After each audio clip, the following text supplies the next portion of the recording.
और इसका संयोग से भारवाहक मैं बन गया। यदि मेरे कंधे पर ये बैठा है और कंधे में बैठने के कारण इसको नरक यातना मिली, तो कलंकित मैं होऊंगा कि जिसका भार स्वयं जड़ भरत जी महाराज उठा लिया हो, उसे नरक जाना पड़ा। किसी व्यक्ति का भार गुरु उठा ले, ब्राह्मण उठा ले और फिर उसे नरक जाना पड़े, तो गुरु और ब्राह्मण दोनों कलंकित होते। आज जड़ भरत जी महाराज ने यही चिंतन किया कि मुझे प्रताड़ित भी कर रहा है अपने वाणी से और मेरे कंधे पर बैठा है, यदि मैं इसे सुंदर उपदेश नहीं दिया तो ये नरक का गामी बनेगा। और इसी प्रकार राज मद में आकर के निरपराध जीवों को अपना भारवाहक बनाए रहेगा। अरे गुरु के शरण जाना है, देव तीर्थ में जाना है, तो आप अपने पैरों का इस्तेमाल करके जाना चाहिए। किसी के कंधे पर बैठ करके अकारण पीड़ा दे करके तीर्थ यात्रा करने से क्या फायदा।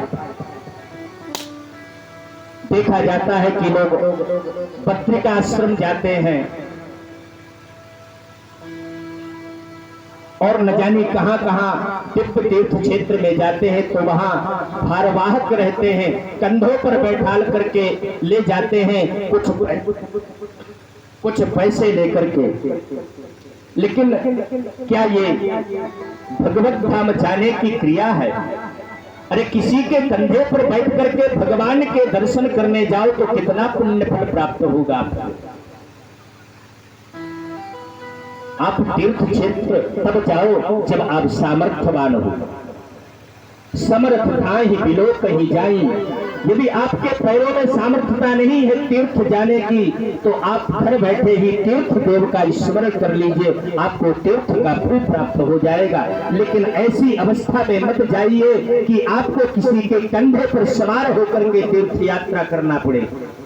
जो तीर्थ यात्रा से फल प्राप्त होना है वो आप दूसरे का भार वाहक बन करके पीड़ा दे रहे हो, तो आपको कौन सा फल प्राप्त होगा।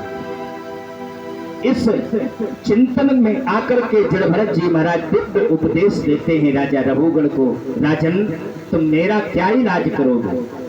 मैं तो जड़ हूं और जड़ का कोई इलाज नहीं होता। जिस प्रकार एक पटलोई में पानी होता है और पानी में चावल डाल दिए जाते हैं और उसको आग में चढ़ा दिया जाता है, तो आग की ताप से जल गर्म होता है और जब जल गर्म होता है तो तंदुल पक जाते हैं।